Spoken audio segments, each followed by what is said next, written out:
Nós vamos estudar o texto que está em Oséias capítulo 14, os versículos 1 a 9, sob o tema O Retorno para Deus.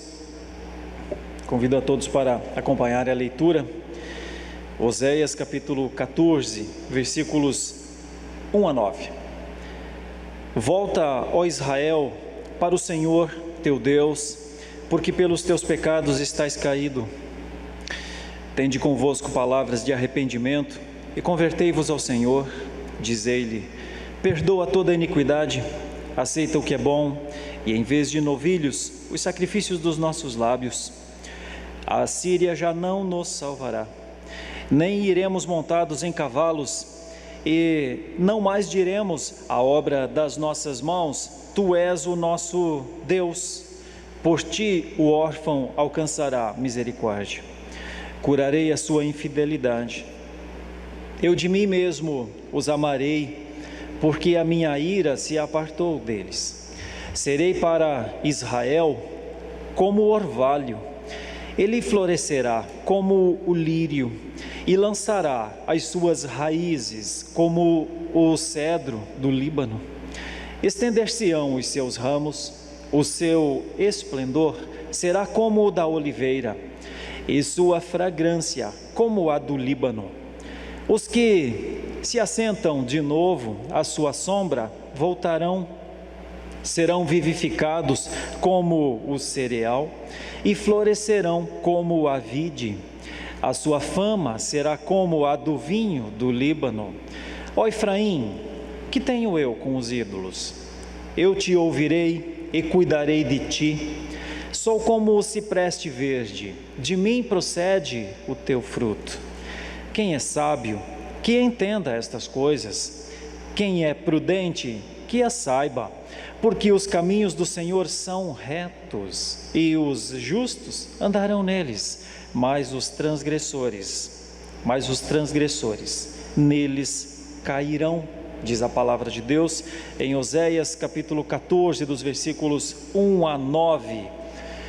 Meus queridos, a palavra retorno, como é o tema aqui do nosso estudo nessa manhã, retorno para Deus, precisa ser entendido aqui no texto de Oséias, no seu contexto, né? Este tempo é o tempo do ano 750 antes de Cristo. E a palavra é dada a Oséias para o reino do norte. Depois de Salomão, o reino foi dividido em reino do norte e reino do sul, com Jeroboão no norte, com Roboão no sul. O tempo de Jeroboão, logo que se seguiu a Salomão, ainda foi um tempo de prosperidade, e foi um tempo de tranquilidade, de equilíbrio, mas as coisas foram ficando difíceis. O reino do norte começa a se afastar daquilo que é certo, de como se deve viver na verdade, e então um certo caos começa a tomar conta daquela região. Caos político. Olha, foi tão grave que vários reis foram assassinados por seus usurpadores, dentre eles Zacarias, Salum, Pecaías, Peca. Um dos reis, Oséias, que não é o profeta, foi inclusive feito prisioneiro. Mas também um caos social, um caos religioso inclusive. E é justamente para esse estado, para esta situação, que o profeta foi enviado a falar. Foi enviado a falar do amor de Deus. Foi enviado para dizer: olha, se houver um retorno, haverá uma cura. Se houver um retorno, haverá um novo estado, uma nova possibilidade de vida. Bom, nós não estamos vivendo exatamente o que aconteceu com o Reino do Norte, mas nós poderíamos dizer que, em certa medida, sabemos o que é caos. Sabemos quando as coisas parecem não funcionar direito, em todos os sentidos, No sentido político, sabemos o que é caos. Quando autoridades não se entendem, temos uma ideia. Nem sempre estamos vivendo o resultado do caos. Mas quando percebemos desajustes, desencontros, vaidades pessoais, logo ficamos preocupados. Onde isso pode terminar? Nós também sabemos o que é o caos social. Nós somos acostumados a ver revoltas em todos os lugares.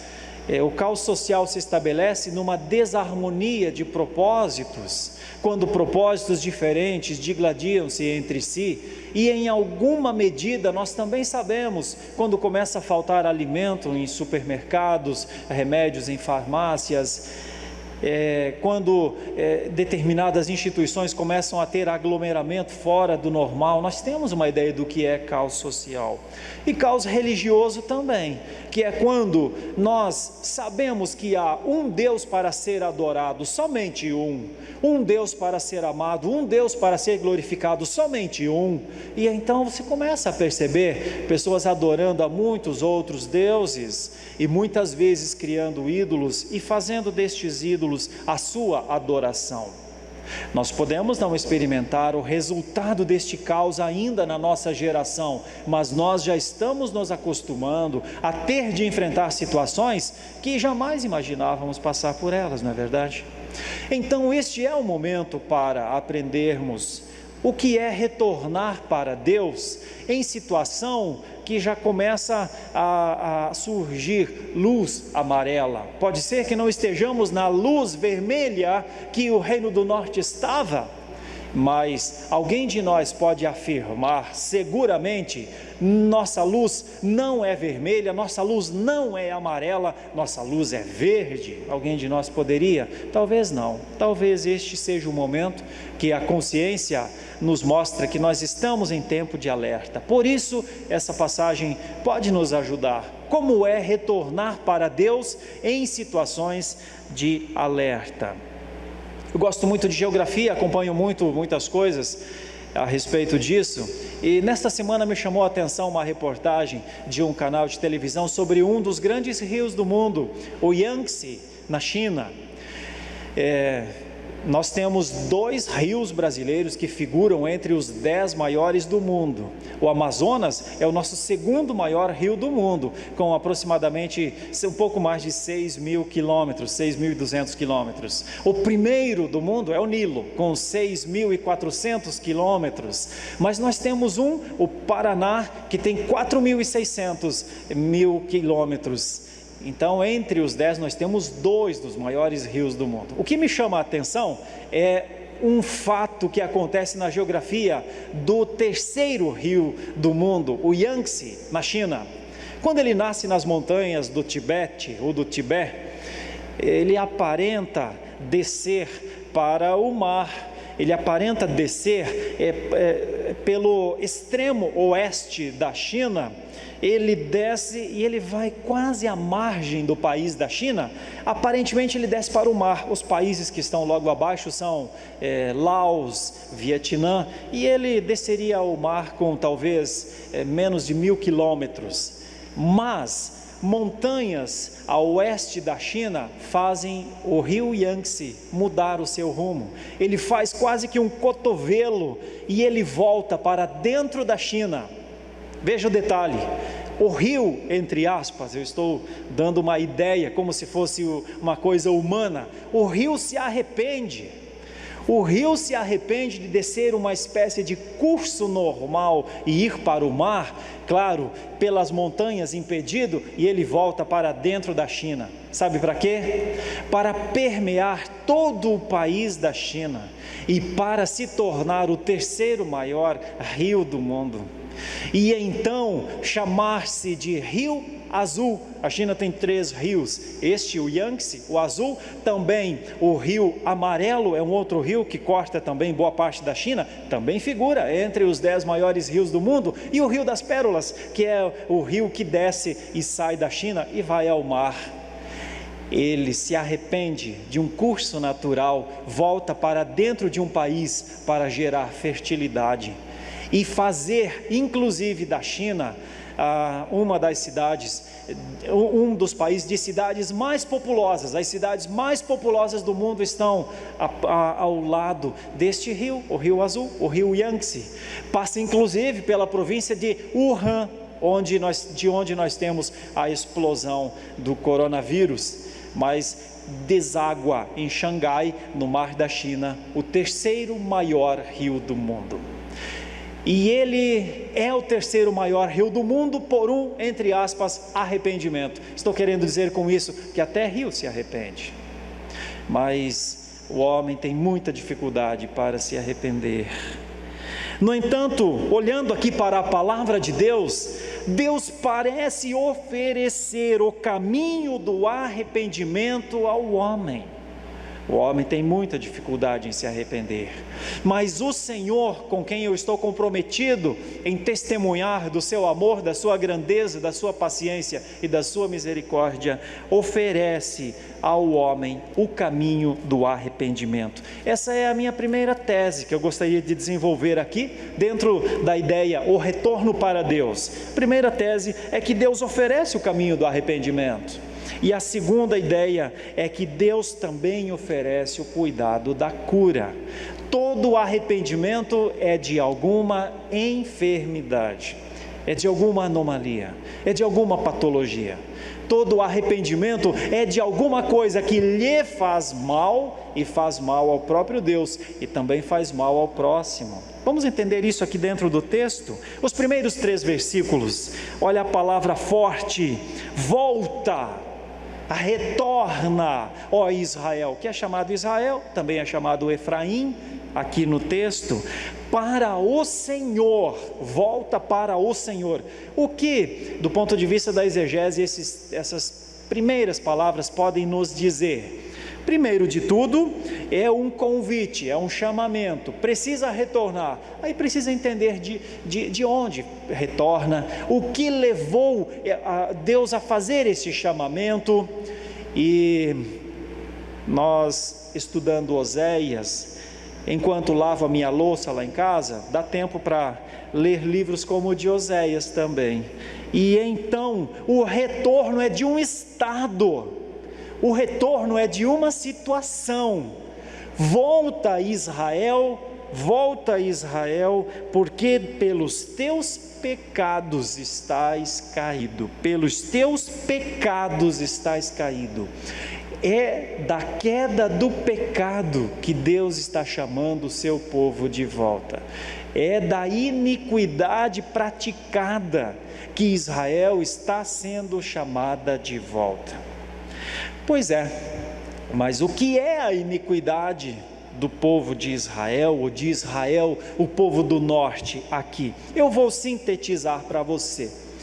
O povo de Deus foi colocado na terra de Canaã para adorar a Deus, se alegrar em Deus, viver com Deus, amar de tal maneira que quando os povos altamente idólatras mostrassem os seus deusinhos feitos, os seus Baalins, Baal e muitos outros deuses criados, muitas vezes chamados de deuses de fertilidade, Israel pudesse dizer: nós não precisamos de nada disso, nós não precisamos colocar nossa confiança em nenhum desses deuses, porque nós temos o nosso Deus, o vivo Deus, o nosso Pai, o nosso Senhor. Aliás, essa é a palavra usada aqui, Senhor em caixa alta, que quer dizer Yahvé ou Jeová.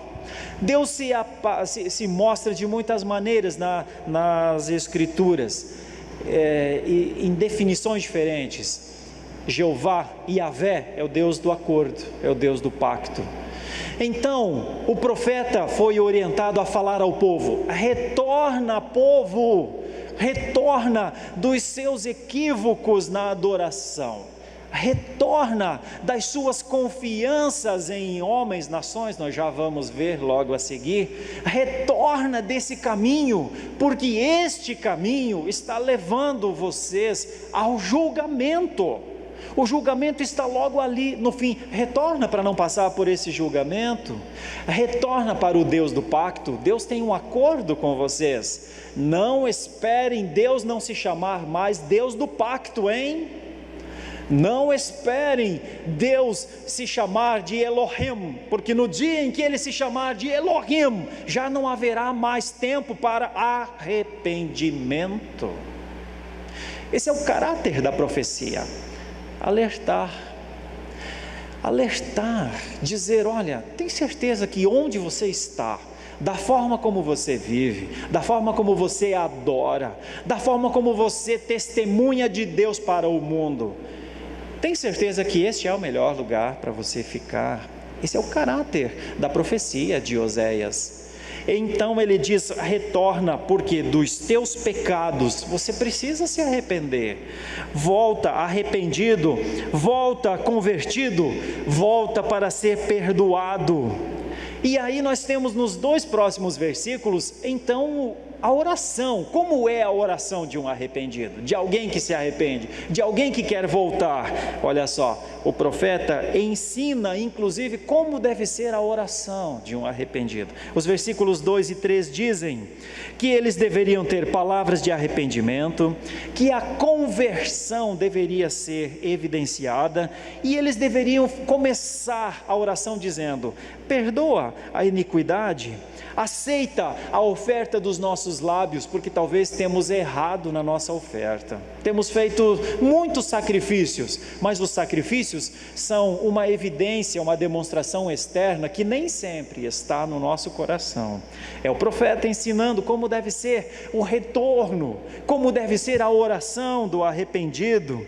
E aí vem no versículo 3, três coisas importantíssimas que precisariam estar na oração de Israel arrependido, que é reconhecer que a Assíria já não salvaria, reconhecer que montados em cavalos não venceriam mais as suas batalhas, reconhecer que não seria mais pela obra das suas mãos, que o esforço já não dependia mais deles. Em resumo, eles precisariam confessar que a Assíria, a quem eles haviam feito o acordo, está aqui no texto, no capítulo 5, também no capítulo 12, que no primeiro momento, ou no momento em que eles se sentiram fragilizados, eles logo mandaram representantes a reinos fortes, dizendo: socorre a gente, vamos fazer um acordo. Agora o profeta está dizendo: vocês precisam se arrepender de terem confiado nas nações, vocês precisam se arrepender de terem confiado na Assíria, no Egito. Quando fala aqui montados em cavalos, é porque no primeiro livro dos Reis, capítulo 10, está escrito que havia no Egito uma fama muito grande de que os melhores cavalos eram de lá. Israel comprava cavalos de lá, cavalos de guerra. O Egito era uma espécie de nação que fornecia arma de guerra, e nesse caso eram os cavalos muito fortes. Vocês precisam reconhecer que os cavalos do Egito não salvarão mais vocês. É isso que Oséias está reforçando.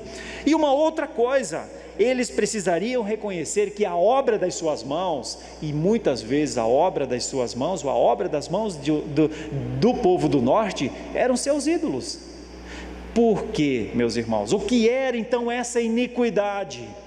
O povo do norte havia se corrompido e se tornado um povo idólatra. Eles haviam misturado a adoração a Deus com a adoração a Baal. E inclusive, quem lê o livro de Oséias inteiro perceberá que até prostituição havia.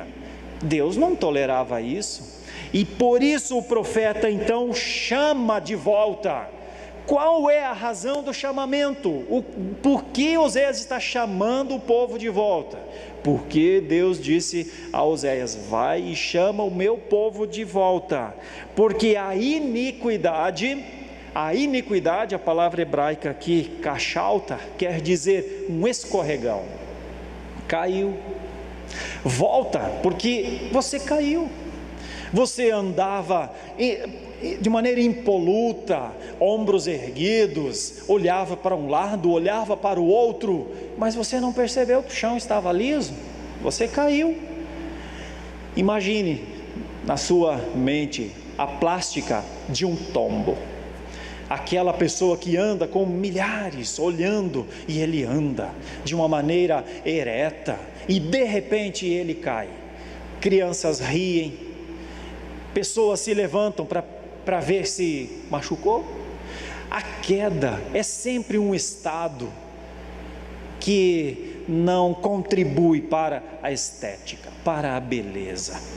A queda provoca muitas reações. Qual a reação que a queda deve provocar naquele que caiu? Às vezes, vergonha, tristeza, muitos sentimentos tomam conta de alguém que cai. Pois é, Deus diz que Israel se tornou, com a sua queda, uma vergonha, e precisava voltar pela oração do arrependimento. Naquele que caiu diante das multidões, o primeiro sentimento que deveria acontecer, deveria ser o do arrependimento. Por que eu não olhei para esse chão liso? Por que eu não percebi que o chão era liso? Por que eu não olhei, ao invés de olhar para mim mesmo, e para a minha glória, e para a honra que eu estava recebendo de todos? Por que eu não me preocupei em andar no caminho certo? Por que eu não tive mais cuidado?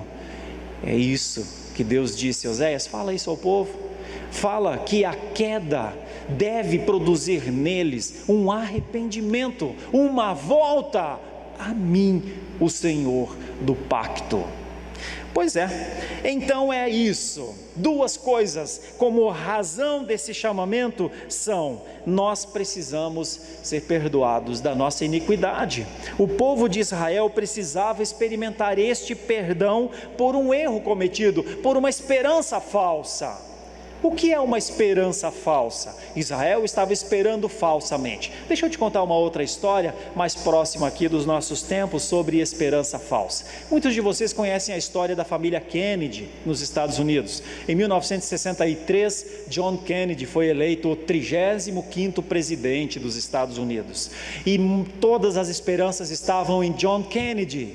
Mas a história diz que um ano e meio depois da sua eleição, ele está em Dallas e ele é alvejado. E então morre John Kennedy. E então os Estados Unidos ficam muito abalados, a comoção é muito grande. Isso tudo está contado na história, com vídeos e mais vídeos ainda em preto e branco, mas está na história. Então a América coloca sua esperança no segundo irmão, no Robert Kennedy, que fora procurador de justiça do irmão no primeiro momento. E então todos diziam: olha, um Kennedy morreu, mas nós temos outro Kennedy, a América tem outro Kennedy, é Robert Kennedy. E ele, depois de relutar um pouco, aceita concorrer. Em 1968, 4 anos e pouco, 5 anos, 4 anos e pouco depois da morte de John Kennedy, o que acontece? Robert Kennedy também é assassinado, na campanha ainda, na campanha. Uma comoção dobrada, primeiro um Kennedy, depois outro Kennedy, John Kennedy e Robert Kennedy mortos. O peso recai sobre o terceiro dos Kennedys, Ted Kennedy. Ted Kennedy também reluta, mas impulsionado por uma mística americana da dinastia dos Kennedy, Ted Kennedy aceita concorrer à presidência da República. Imagina que pode concorrer, imagina que pode vencer. No entanto, comemorando ou relembrando nostalgicamente em um encontro de morte de Robert Kennedy, Ted Kennedy vai, e neste dia, por conta inclusive de uma prática dos Kennedy, muito adultério dentro da família, John Kennedy adulterou contra sua esposa Jacqueline Kennedy, e também Ted Kennedy adulterava frequentemente. Na festa, ele vai levar uma moça embora e o seu carro mergulha nas águas, ele perde o controle e esta moça morre. Imaginem o nível de escândalos da família Kennedy. E então o terceiro dos Kennedy não consegue ascender à presidência dos Estados Unidos. Falsas esperanças. Quando se espera do homem, quando se espera alguma redenção no homem, normalmente nós temos histórias dramáticas como esta. A falsa esperança sempre aponta o nível da tragédia. Israel precisava descobrir o que era esperar só no Senhor, como muitas nações no mundo precisam esperar só no Senhor. Mesmo as grandes comoções não redimem as nações das suas tragédias. Israel descobriu o amor de Deus? Nós vemos no texto que não. Mas Deus oferece, a partir do versículo 4 até o versículo 8, o cuidado, a atenção, o remédio para a cura. Nós estamos vivendo um tempo de pandemia, e a coisa que mais se espera no mundo inteiro é a cura. Quando sai a vacina? Quando saem os antivirais? Quando nós teremos mais proteção do que temos agora? Nós também ficaremos doentes? Verdade que mais de 70% das pessoas precisam contrair o vírus. Como seremos curados? Eu não quero contrair esse vírus. São muitos os pensamentos. Nota como nós estamos em tempos altamente sanitários, como nós estamos em tempos de valorização da medicina, como nós estamos em tempos que o que nós mais queremos é saúde, e que talvez nesse momento as nossas orações são: Senhor, permite que eu tenha vida, permita que eu viva, permita que minha família viva, permite que eu seja curado. Se for infectado, curado. Se não for infectado, permita que eu atravesse essa pandemia com saúde. Pois é, olha a palavra do versículo 4, a primeira palavra: curarei. Curarei. Só que o que é a enfermidade de Israel? O que é a sua enfermidade? É a infidelidade. Tem uma doença mais letal do que o vírus para Israel, é a sua infidelidade. Curarei a sua infidelidade. E olha como é que Deus vai curar. Ele diz a partir dessa primeira palavra: eu de mim os amarei. O amor de Deus cura a infidelidade, a misericórdia de Deus. O que Ele cobrou de Jesus Cristo na cruz é um remédio. O seu amor cobre multidões de pecados, porque a minha ira se apartou deles. Isso tem um messianismo aqui.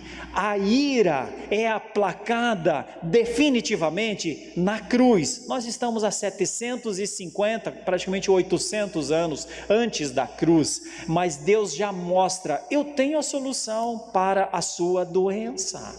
Eu sou a solução. Volta pelo caminho do arrependimento. E então Deus faz promessas lindas, promessas que Israel precisava confiar. Quais são essas promessas?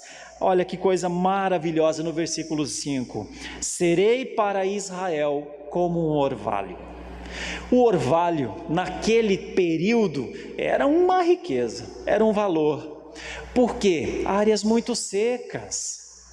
E então o orvalho significava a vida. O orvalho da noite sobre uma planta seca revigorava. Olha a figura de linguagem, como Deus diz que Israel seria. Como Israel seria se se arrependesse dos seus pecados e voltasse para Ele. Serei como orvalho. Israel floresceria como o lírio, uma ideia de bom perfume, de beleza, de pureza. Israel esplenderia, ela seria um esplendor como a oliveira, novamente a beleza, o gosto, a glória da oliveira. Ela enraizaria, suas raízes seriam como as do cedro, porque o cedro do Líbano, bem enraizado, era forte, o vento não derrubava. E ele então crescia e a sombra acontecia. O cedro também simbolizava a estabilidade e o aroma. Como nós temos o eucalipto aqui no Brasil, que a gente passa por um pé de eucalipto e sente aquele aroma gostoso. Israel seria vivificado como o cereal. Olha, o cereal é uma coisa muito interessante. Ele seca normalmente, né? O arroz e tal, mas assim que ele é fervido, cozido, ele torna-se um alimento gostoso que produz vida. A beleza das figuras de linguagem aqui para Israel são riquíssimas. E Israel brotaria como uma videira. A videira é símbolo da vida em Israel. O vinho é símbolo da alegria. Inclusive, logo a próxima figura é que Israel seria lembrado, a sua fama, a ideia, lembrado como o vinho da alegria com qualidade. Tudo isso Deus prometeu a Israel. Deus disse: se você se arrepender dos seus pecados, se você deixar de confiar nas nações, se confiar na sua própria força, confiar nos ídolos que você criou, eu cuido de você e faço de você um novo estado. Eu dou a você uma nova essência. Então, qual era a razão da oração do arrependimento? Israel precisaria reconhecer que estava em pecado. Precisaria reconhecer que o seu caminho era um caminho de morte. Precisaria esperar na superabundância da graça. A palavra de Deus diz que onde abundou o pecado, superabundou a graça de Deus. Mas e cadê que Israel pensa nisso, né? Pois é, Deus promete na sua provisão vigor, renome, estabilidade, segurança. Tudo isso Deus promete. Como o Yangtze, que quando se arrependeu de descer para o mar, entra pelo território da China e sai do oeste para o leste e leva vida a uma nação inteira por quantos milhares de anos. Assim Deus prometeu a Israel, mas Israel não entendeu que precisava retornar para Deus.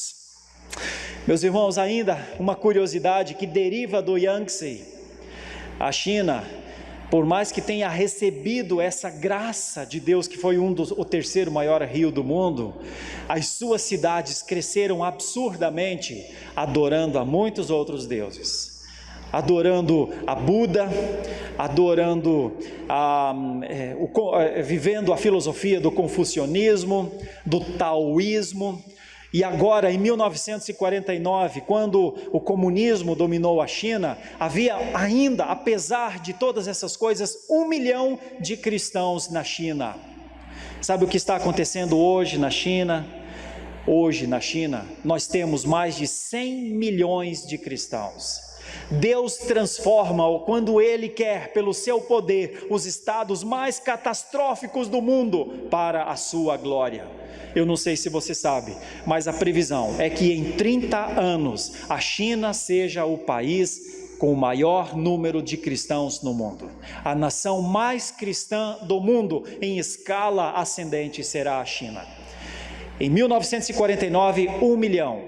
Hoje, 100 milhões de cristãos. 100 milhões é a metade do Brasil de cristãos. E as informações que se tem é que é de um cristianismo muito firme e muito resistente. Olha o que Deus faz. Precisa do arrependimento para andar no caminho da graça do Senhor. Eu quero caminhar para a conclusão e para a aplicação dessa mensagem, o retorno para Deus, dizendo: este é o segredo do retorno para Deus. A sinceridade de quem se arrepende. Não pode ter um falso arrependimento. A esperança certa. Não pode ser como a América, que esperou numa família. Precisa esperar no Senhor. A restauração, a redenção, só o Senhor pode dar. Precisa crer que o Senhor é misericordioso. Sempre há esperança. Deus pode mudar a sorte. Oséias tinha uma proposta de praticamente uma intimação ao arrependimento ao reino do norte. Eles precisariam confiar na graça de Deus. Mas Israel não confiou. Em 750 essa mensagem foi pregada. E em 733 Israel foi tomada de vez pelos seus opressores. Israel do norte, a Síria e a Síria dominaram de tal maneira que este povo nunca mais voltou a ser um povo. Não existe até hoje. 10 tribos foram dizimadas, nunca mais conseguiram voltar. O que nós podemos aprender com isso? que Deus oferece um retorno. O caminho é o do arrependimento. Ele pode curar, Ele pode tratar, só que tem um detalhe, é só Ele. Arrependimento chama-se Jesus Cristo. Arrependimento, usar o caminho do arrependimento é pautado pela cruz de Jesus Cristo. Como nós podemos aplicar isso à nossa vida, ao nosso presente? Eu vou fazer 3 perguntas. Qual o tamanho da queda por conta do pecado? Qual é o tamanho da nossa queda por conta do pecado que habita em nós? Como acreditar que poderemos receber esta cura? Como conhecer este Deus que cura? Primeira coisa então, qual o tamanho da queda proporcionada pelo pecado? Vou usar 2 passagens bíblicas para nos ajudar. A primeira é de Davi. Natã chega e diz para Davi: Davi, você pecou, porque você tinha tudo aqui no teu reino, você foi e tomou Batseba, e você matou um homem para ficar com Batseba, você pecou, você precisa se arrepender. Davi se arrepende. Davi se arrepende e escreve 2 salmos, os 51 e o 32, onde ele diz: compadece-te de mim, Senhor, eu pequei contra ti. Esse é o tamanho da queda de Davi, o seu adultério, a sua infidelidade. Esse é o tamanho da sua queda. O outro é o do filho pródigo, que o reverendo Gilberto leu aqui no começo da nossa mensagem. Ele faz uma coisa muito errada. Ele toma os seus recursos do seu pai enquanto ele está vivo, toma a herança enquanto ele está vivo e segue para caminhos distantes. Desperdiça tudo, mas lá, naquele momento ele diz: o que é que eu fiz? Esse foi o tamanho da queda dele. A queda é sempre expressa em situações da história.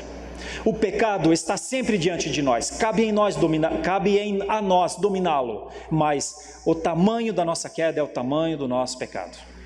Cada um de nós sabe qual é o tamanho do seu pecado. A segunda coisa é: como podemos acreditar que no pecado que cometemos pode haver cura? Eu vou usar 2 casos aqui. Naamã foi um homem que estranhou e imaginou até que não poderia receber a cura, mas ele foi duramente confrontado e então percebeu que sim, da parte de Deus pode vir cura, até quando a gente não acredita que é possível. Quer ver um outro caso? O homem que estava junto do tanque de Betesda. Ele estava há muitos anos lá, mais de 15, 18 anos lá. E então Jesus olha para ele e pergunta: por que você não é curado tanto tempo aqui? E ele dá suas explicações, mas Jesus o cura. Jesus cura aquele homem, mostrando que sim, nós podemos acreditar que a cura de Deus é possível. E que muitas vezes aquilo que nós procuramos fazer para nos curar só nos faz mais doentes. Deus tem a cura que cada um de nós precisa, além da enfermidade. A cura maior é a do nosso pecado. Como conhecer a este Deus? Porque Naamã precisou conhecer a Deus, o homem no tanque de Betesda precisou conhecer a Jesus Cristo, Davi, o profeta Natã precisou dizer: você está com um problema com Deus. O filho pródigo representa, Jesus está falando aos fariseus, Jesus está falando do amor de Deus, da maneira como o pai recebe um filho que volta. Todas estas pessoas precisaram conhecer a Deus. Como nós podemos conhecer Deus que nos chama para Ele de volta? Como? Jesus disse: quem me conhece, conhece a Deus. Tem muita gente que acha que conhece a Deus, mas não conhece o seu Filho Jesus Cristo. Precisa conhecer Jesus Cristo, precisa ler as Escrituras, precisa ler os Evangelhos, precisa ver a sua história, precisa ver as promessas acerca de Jesus, o que Ele fez e o que Ele prometeu, o que Ele cumpriu, os ofícios que Ele uniu na sua pessoa. Ele é o sacerdote, Ele é o rei, Ele é o profeta. Ninguém precisa de mais sacerdotes, ninguém precisa de profetas, ninguém precisa de outros reis. Ele é o Senhor dos senhores. Por enquanto, Ele ainda é o Deus do pacto. No dia em que Ele voltar em glória, já não será mais para oferecer benefícios do pacto para ninguém, será para julgar, porque o justo juiz tem hora para voltar. Nós conhecemos a Deus assim. Essa é uma advertência, é conhecer a Deus em Jesus Cristo. Por isso, o culto tem que ser somente a Deus. A nossa oração precisa conter o arrependimento dos nossos pecados, e a nossa esperança precisa estar em Deus, que pode nos prover. O retorno para Deus, quer retornar para Deus de onde você está? Quer retornar para Deus? O caminho é o do arrependimento. Quer desfrutar do amor de Deus?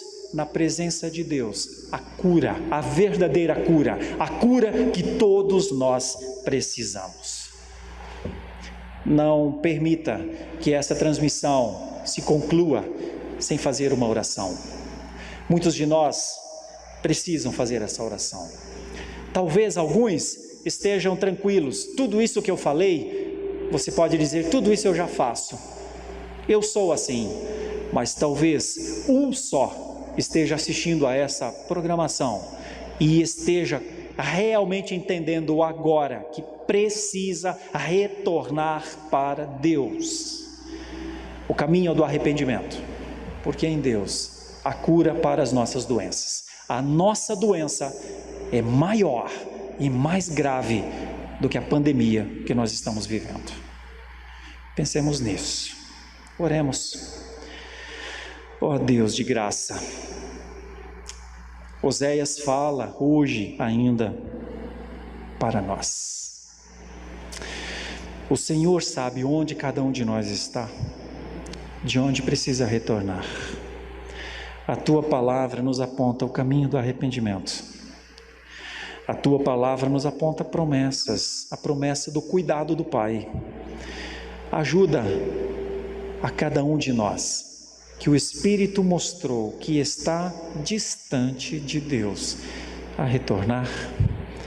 É a nossa oração, com perdão dos nossos pecados, porque somos tão pecadores, Senhor, que não temos forças para voltar, se o Senhor não nos levar de volta.